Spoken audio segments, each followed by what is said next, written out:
Saudara, rasa depresi dirasakan seorang anak di kota Cirebon, Jawa Barat. Di usianya yang terlampau muda, hari-harinya dipenuhi oleh amarah dan tangisan. Dikenal sebagai anak yang baik dan rajin, perilakunya berubah menjadi sering mengamuk usai sang ibu menjual HP-nya. Namun apa yang dialami bocah berinisial A itu jauh dari kata sederhana. Ada kesedihan, beratnya beban menjadi orang tua, hingga impitan ekonomi di balik kisah yang menyayat hati ini. Dan inilah, saudara, kondisi bocah malang itu. Ia histeris dan terus meronta-ronta, di mana sang ibu saat itu perlu dibantu dengan keluarga lainnya untuk menenangkan bocah berinisial A agar tidak membahayakan dirinya sendiri dan orang lain. Kondisi ini sudah dialami oleh bocah berinisial A ini lebih dari setengah tahun lamanya.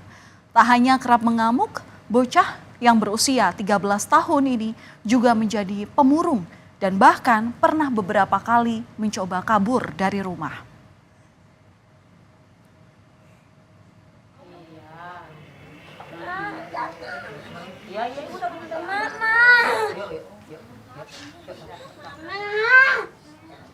A yang sekarang bukanlah A yang dulu. Sulung dari 3 bersaudara ini tumbuh sebagai anak yang riang dan rajin. Namun kondisi anak A ini berubah 180 derajat setelah sang ibu menjual HP-nya pada September 2023. Semenjak itu kondisinya tak menentu. Ia acap kali melamun sendirian. Tak hanya itu, saudara, A juga tiba-tiba marah, berteriak, dan menendang barang hingga rusak. Karena sering mengamuk, pihak keluarga memutuskan A untuk tidak lagi masuk sekolah. Tidak mudah bagi anak A untuk memiliki sebuah handphone. Sejak kelas 4 SD, sang anak ini sudah giat untuk menabung. Ia membantu masjid setempat untuk mengedarkan kotak amal. Dari sanalah ia mendapatkan pemberian uang, di mana semuanya ia jalani hingga kelas 5 SD. Dan sampai akhirnya anak A ini bisa mempunyai HP seperti rekan-rekannya. Dan HP itu membantu A dalam belajar serta menghiburnya.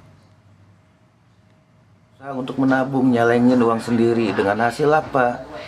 Setiap hari Jumat kan di masjid kami itu anak-anak pada bawa kotak amal keliling. Nah nanti bagiannya anak itu, haknya anak itu dikasih 10% dari hasil ngambilin kotak amal itu.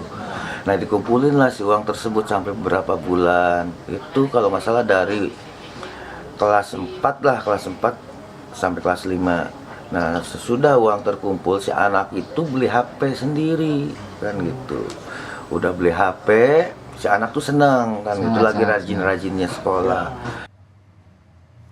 Masa-masa kelam tidak hanya dirasakan anak A, tapi juga sang ibu, Siti Anita. Perempuan berusia 38 tahun itu menyesal telah menjual handphone anaknya. Namun Anita terpaksa mengambil langkah berat itu untuk bisa makan sehari-hari. Anita tak memiliki pemasukan untuk memenuhi kebutuhan dari ketiga anaknya. Tak ada nafkah selama 8 bulan dari suaminya yang bekerja sebagai kuli bangunan di luar kota. Bukan hanya Anita beserta anak-anaknya yang tinggal di rumah mungil di Kecamatan Kesambi, tapi juga ada 2 keluarga lainnya. Bila waktu bisa diputar, Anita mengungkapkan dirinya tak akan menjual ponsel anaknya meski telah mendapatkan izin dari sang anak. Ya, karena itu kan saya bingung ya keadaan, saya nggak kerja, saya nggak jualan ya. Terus suami juga waktu itu keadaan 8 bulan nggak ngasih nafkah gitu loh Mas. Jadi saya bingung, ada barang itu ya saya jual buat makan sehari-hari kayak gitu. Iya mungkin itu barang yang dia senang gitu kan ya. Hasil nabung sendiri, jerih payah sendiri, saya pinjam kan, tapi saya izin Oma, saya izin, nggak asal saya jual, saya izin. Mama pinjam ya, nanti Mama balikin, kalau punya uang Mama belikan lagi. Dia boleh, Pak boleh, tapi ya itu di saat itu yang sering mengalamin kayak gitu. Saat ini saudara, anak A tak lagi masuk sekolah. Terakhir A ini bersekolah pada Oktober 2023, di mana saat itu ia baru saja naik ke kelas 6 sekolah dasar. Meski demikian, pihak sekolah selalu memantau perkembangan A. Pihak sekolah datang ke rumah A untuk juga berkonsultasi dengan puskesmas dan dinas kesehatan untuk pemulihan kondisinya. Selain itu, pihak sekolah juga mendukung sang ibu untuk menangani A, di mana A sendiri ini masih terdaftar di data pokok pendidikan lengkap dengan rapot serta catatan akademiknya. Sekarang kondisi psikologi sang anak menjadi fokus penanganan. Dari sekolah juga kalau misalnya ada yang hal-hal penting tetap menyampaikan, tidak serta-merta nggak berangkat terus dikeluarkan, tidak. Jadi masih tetap menjadi murid kami, siswa kami gitu. Karena kasihan kan dia masa depannya udah masih panjang, anak-anak kemudian juga udah kelas 6 gitu, kasihan kalau putus sekolah di kelas 6. Jadi kami di itu terus mensupport gitu. Kalau misalnya ada buku-buku yang memang dibutuhkan, kami kasih gitu, tetap ke rumahnya. Yang pertama yang kami temukan adalah kartu Indonesia Pintar dalam keadaan ada. PIP diberikan, Dinsos memberikan PKH. Aktif. Ya, betul ya Pak RW. PKH diberikan. Kemudian juga dari kelurahan juga ada swadaya memberikan bantuan. Jadi artinya sebetulnya penanganannya ini sudah aman, hanya karena ini harus terkait terapi. Terapi ini yang kita butuhkan. Jadi bantuan ini bukan sifatnya dadakan nanti, tetapi yang sifatnya berkelanjutan, konsisten, berkesinambungan. Dukungan tak hanya datang dari pihak sekolah dan pemerintah daerah. Orang-orang terdekat sang anak di sekitar rumahnya ini juga menaruh perhatian lebih. Sejumlah tetangga pernah memberi hadiah sepeda untuk anak ini. Sepeda itu dibeli dari hasil patungan swadaya warga di sekitar kediamannya. Sepeda itu diberikan usai anak A ini ditemukan di Kuningan. Namun kondisi A belum juga membaik saat ini. Kasus ini menjadi perhatian Presiden Joko Widodo. Pada hari Senin kemarin, staf kepresidenan Puput Haryadi datang untuk melihat langsung kondisi sang anak. Puput juga menyampaikan bantuan dari Presiden berupa biaya pendidikan hingga lulus nanti, serta 2 orang adiknya yang juga mendapatkan program bantuan dalam menyelesaikan pendidikan.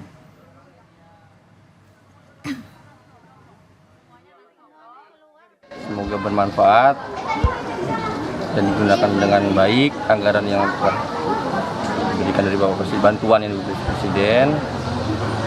Penggunaan tersebut tetap sepengetahuan dari orang tua dan didampingi oleh Dinas Pendidikan karena peruntukan untuk biaya pendidikan. Bantuan tersebut terdiri dari biaya pendidikan dan peralatan sekolah. Sementara itu, psikolog anak Novita Tandri mengungkapkan banyak hal dapat memicu depresi kepada anak dan penting bagi orang tua untuk melihat gejala-gejala yang mengarah ke depresi dalam perilaku sehari-hari seperti mudah cemas, marah, serta meledak-ledak. Pola asuh yang diterapkan perlu disesuaikan dengan kepribadian anak. Ini penting sekali untuk orang tua hadir memahami anak-anak setiap harinya sehingga ada gejala-gejala secara fisik yang ditampilkan.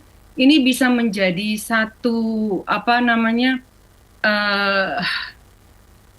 sentilan mungkin kepada orang tua untuk tidak hanya sekedar ada di dalam rumah tetapi juga hadir untuk bisa mengetahui setiap perubahan mood, setiap perubahan fisik daripada anak-anak kita di rumah. Kini kehadiran sang bocah sangat dinanti oleh teman-temannya di sekolah. Doa terus mengalir agar ia segera pulih dan dapat kembali beraktivitas di sekolah yang ada di Kecamatan Kesambi. Selama ini, A dikenal sebagai anak yang rajin, pintar, dan juga baik.